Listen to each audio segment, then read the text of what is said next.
Greetings everybody and welcome back to my ARK Hardcore playthrough, where we are playing through the island on Hardcore. Now today we're going to be doing basically the same thing we did in the last episode. We're going to be doing a lot of building today. And as the title states, we're going to build a wall, and the Carnos are going to pay for it. So a big reason that we're building this wall is to just protect ourselves from wandering dinos. We are going to be doing a lot of breeding, and I'm going to need a large amount of space, and I really don't want to have to worry about, raising juveniles or adolescent dinos outside when a Carno or a Rex can just walk right out of the, up the beach or out of the trees and just start eating everything. So, to prevent that from happening, we're building a wall. So the first thing I'm doing right now is I'm trying to find a spot where it's going to be just a kind of a straight shot. I'm just lining myself up to where I want my wall to go. And with that, I'm dropping a couple of foundations, and that just kind of lines me up and gives me something to where I can actually build up from. So I'm not going to be doing foundations all the way across because it's going to make it uneven. This is actually going to be a very level wall at the top, but it's not going to be very level at the bottom. So I know I didn't show it very well, but basically there are certain snap points, and even though these walls are going on top of walls, if you go from the back side and you use E, all it does is turn around the wall, and so it would be uneven and you would actually see a seam. And so to prevent that, I just flew around to the opposite side and placed it from that side. Now, as a skilled, as an experienced builder, I do know that I could have just hit Q and it would have snapped it to the same point. But as somebody who is looking at this, possibly for the first time from a building standpoint, knowing that all you have to do is walk around to the other side and you'll get different snap points is pretty much the easiest way to start teaching people how to build. So the way that foundation support works in this game is as long as you have a foundational support item, like a pillar or an actual foundation, or supported ceilings, you can just float everything as long as the foundational support is snapped to the primary source. Which again is a big reason why, laying down those foundations, getting a wall to the height that you want, and then starting to build from there is important. Now on this side, you can't get the foundations to go all the way across evenly. So I built out 2 ceilings, and then I put a pillar inside the ceiling to snap it to the ground, and this is how you build over uneven terrain. You can build up and down using this method. And then as long as all the pillars and the foundations are snapped, again, you can just walk across and place ceilings at your will. They are foundationally supported. So these are the babies that we started raising in the last episode, and I'm still trying to get them raised up. Now, it says this Argentavis wants to go on a walk. Walks are one of the most annoying things to do when raising babies. And so in order to speed up the process of imprinting, that's the word. In order to speed up the process of imprinting, you can just cryo it and throw it out. You can see that this one took like 6 or 7 tries before it actually changed what it wanted. And an imprint can be anything from feed it a berry or feed it, cooked prime fish meat, which is one of the, probably rarest things that you could get is cooked prime fish. It's really annoying to find because you have to basically get a sickle, go kill a bunch of salmon, and then hope that the salmon, and then you harvest the salmon with the sickle for a chance at getting prime fish meat, and then you got to cook it, and then you can use it. So But that's the rarest one. For the most part, if you just want to go for like cuddles or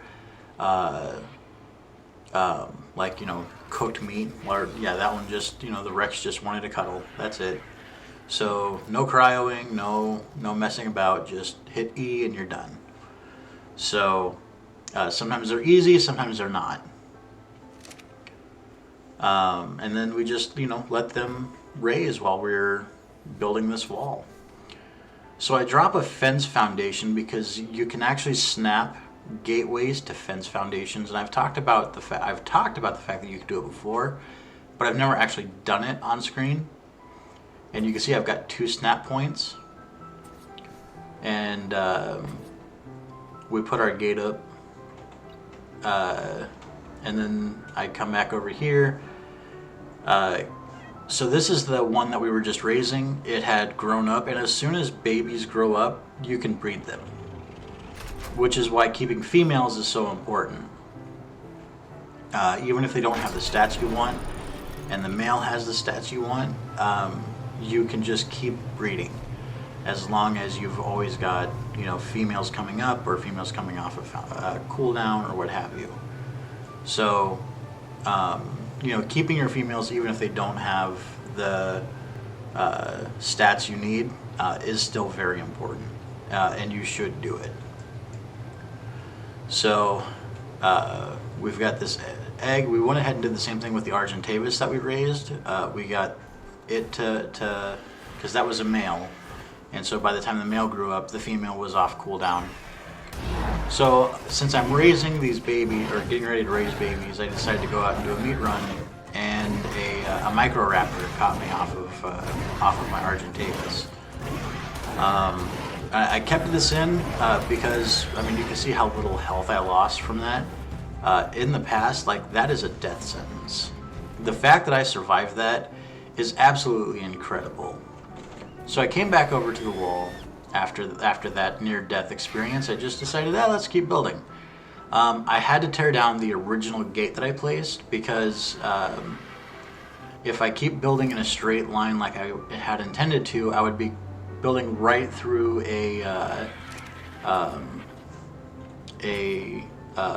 it's not a loot crate, but it's a supply drop. That's what it's called. I would be building right through a supply drop, and it didn't go well. So it just wouldn't even let me build anything there. So I went ahead and turned the gate sideways, and then I built more foundations off of it. And I went to check on these eggs. The Rex was born. This is another female. And this female actually got all of the stats that we needed it to get from the male. So that's basically a carbon copy of the male. It's a little bit lower level because it has some of the lower stats from the female that it was bred with, which is fantastic. That's all you really need, to be honest. So, and then we got another female Argentavis, which also has all of our current best stats. So that's going to be the one that replaces the Argentavis we're currently riding, and we are still going to breed her until she dies or we kill the boss. So kill the bosses.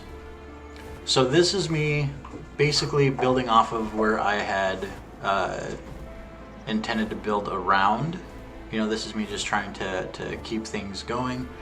But you see here that I find out that this is basically where I can't build. It says you cannot place on the floor. That's because that's where the supply drop comes down at.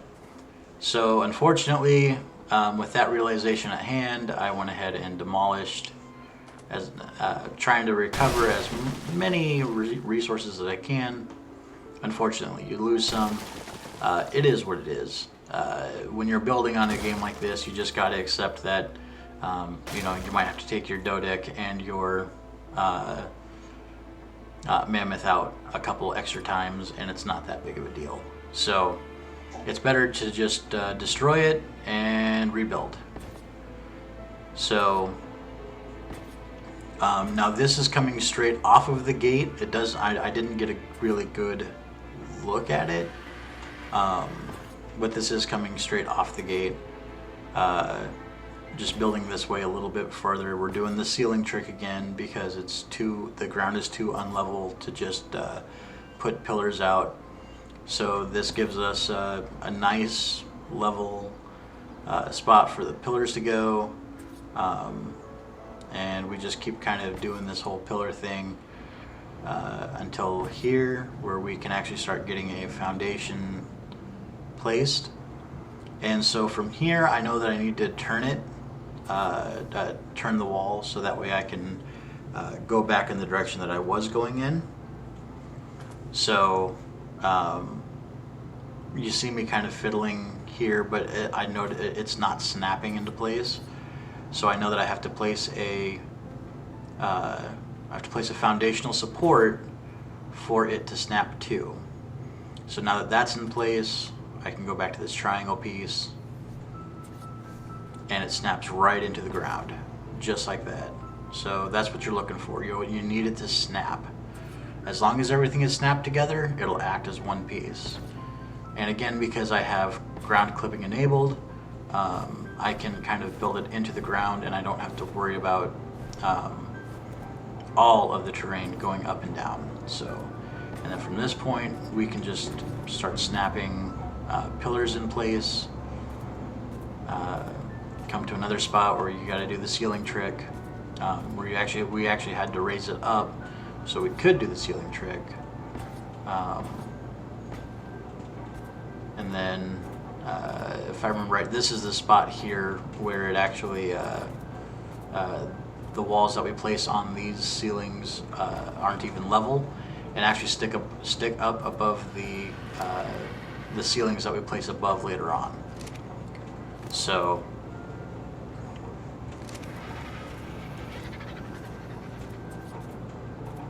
we're just going to continue to build this out.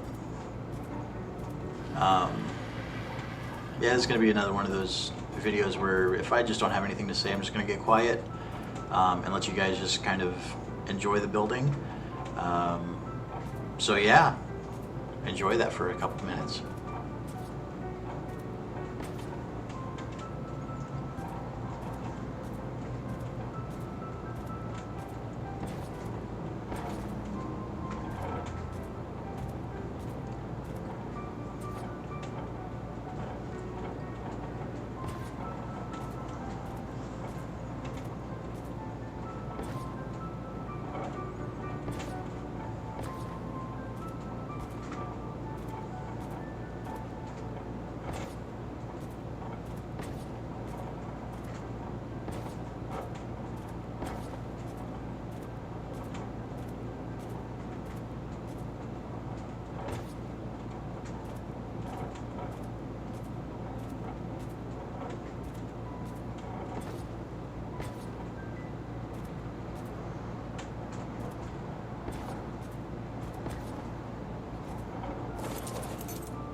Alright, now that I've got the majority of that stuff placed, come out here to get a good look, see how it's all lining up, see how it's going to kind of look from the internal.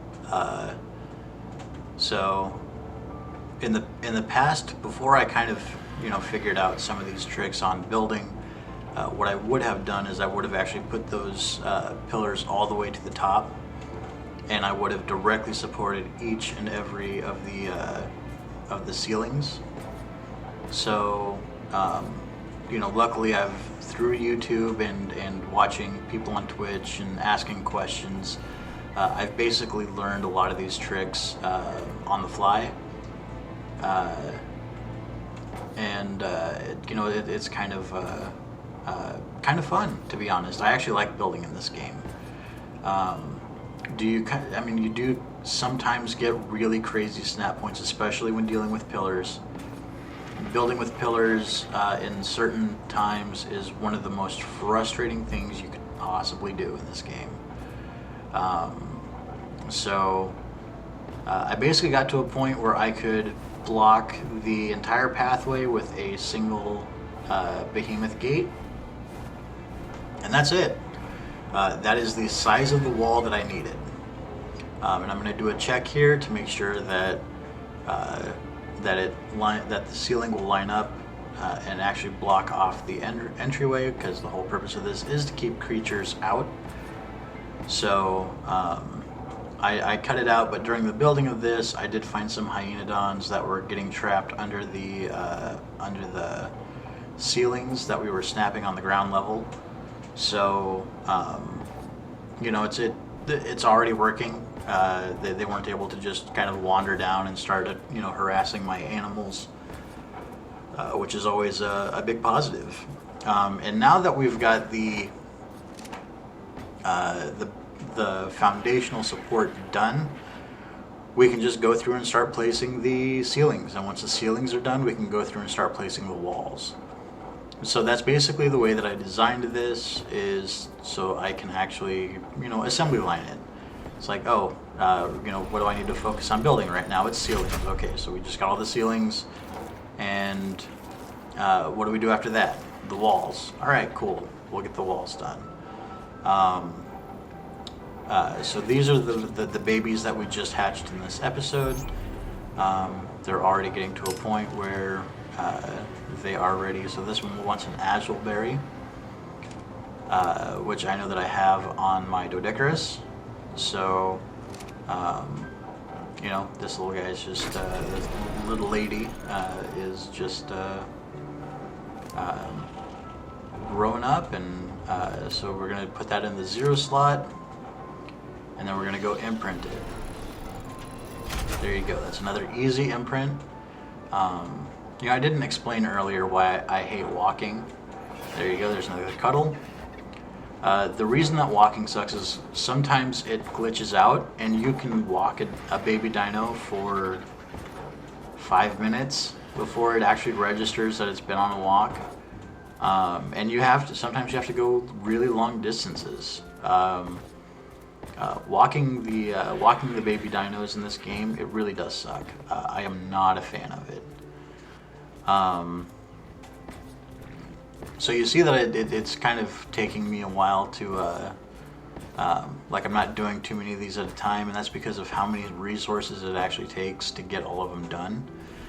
So there's a lot of, I think I did like 3 or 4 runs with the Doedicurus and the Mammoth during the recording of this. I cut it all out because you guys have seen tons of it. There will be times when I do it or when I show it to you guys, and the reason for that is, again, I mean, this is hardcore. You can't actually spawn stuff in, so a lot of the oh, what are they called? The codes that you can use as a developer, not a developer, but I guess GM or whatever. Regardless of what it's called, you can't just put in the commands to spawn stuff in when you're in hardcore mode. It's actually one of the disclaimers that comes up before you select hardcore mode, is that it actually disables the ability to spawn stuff in. However, that does not stop people from thinking that you do it, and so I just want to get ahead of that. Stay ahead of that by showing you guys, hey, here's how I actually collect and I, you know, craft, and you know, this is all part of the game. You know, this is another one of those. This is another one of those episodes where it seems very basic. All I'm doing is showing the placing of the items, but with the collections, you know, collecting the materials. My ADHD pulling my attention away for, you know, copious amounts of times. You know, this is another one of those where it's a 6-hour recording that's just kind of cut down to a 26-minute video. So, I mean, and don't get me wrong, there's a lot of standing around because my ADHD really does. I mean, it's just, I'll be in the middle of something, and the next thing I know, I'm just not in the middle of something anymore. Or I'm in the middle of the next thing. Or I'm starting the next thing, and I haven't even finished this thing. So that's basically how it works. And so that's why I'm trying to do my best to keep a specifically Friday upload time. You know, it just kind of helps keep me on task. I can only grow the channel if I'm putting content out for people to watch. And I know that ARK is kind of a dead game. I mean, for lack of a better term, they're gonna stop making content for it eventually. They've already stopped making storyline content for it, with Genesis 2. And then now we're gonna have ARK 2 coming out very soon-ish. It's supposed to be out this year, but we'll see. If it happens, it happens. If it doesn't, it doesn't. I'm not still convinced that I'm going to be spending the money on it if it does happen. As much as I love ARK, I'm just not, with the way video games have been coming out over the past 2 years that are completely unfinished, they're completely bugged out, and on single player ARK is pretty decent, but on multiplayer ARK is very buggy, and I'm just not sure that I am going to be willing to drop potentially $60 on the game, and the reason that I would assume that it would be $60. Oh, here we go. Actually, I'm gonna talk about this real quick. So this is actually the drop. This is the reason that we couldn't build the wall all the way through, is because this is where that drop spawns. So unfortunately, can't really get around that in single player. On multiplayers, like on private servers, what have you, you can disable that block, that building block.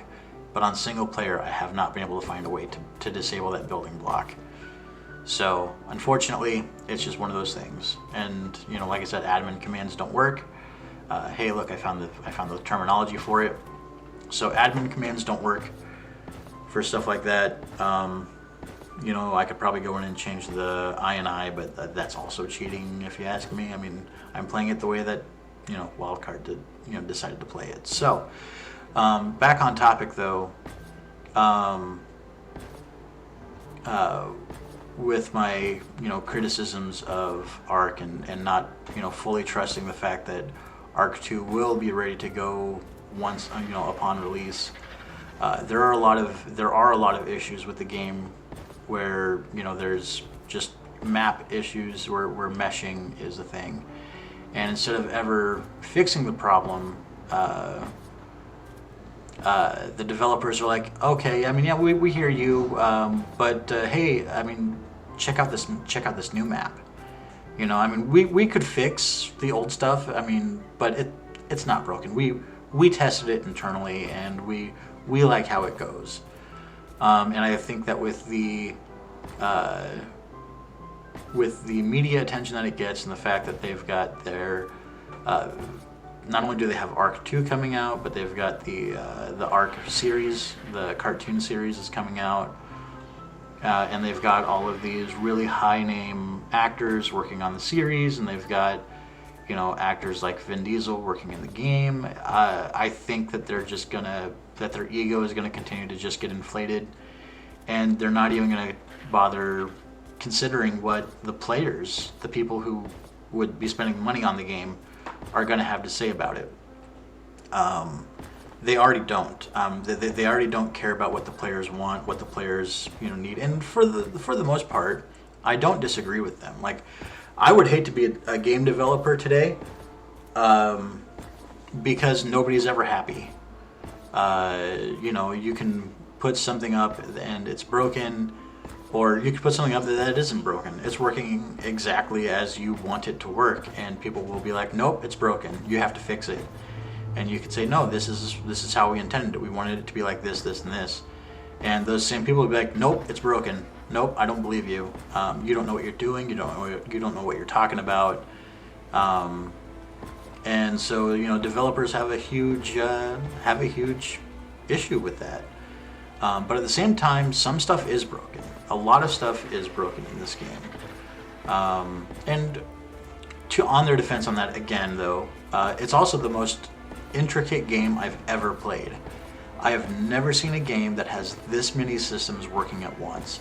The fact that every single creature in the game has its own individual stats is absolutely mind-blowing, and you can adjust those stats with mutations. and so not only does each individual, creature have a, basically roll its own dice. Um, there are mutations for the offspring. There are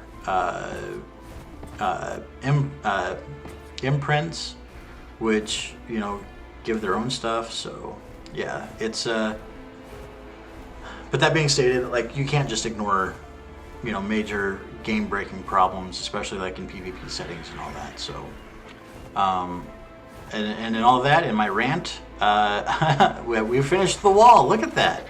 Now, from the backside, it does not look very impressive. As a matter of fact, it looks really, really bad.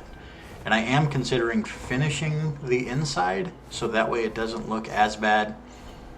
But yeah, I'm actually really happy with the wall itself and how it turned out. I'm excited to start getting breeding going on full scale, and that's going to start in the next episode. So thank you guys so much, and you guys take care, and I will see you next week.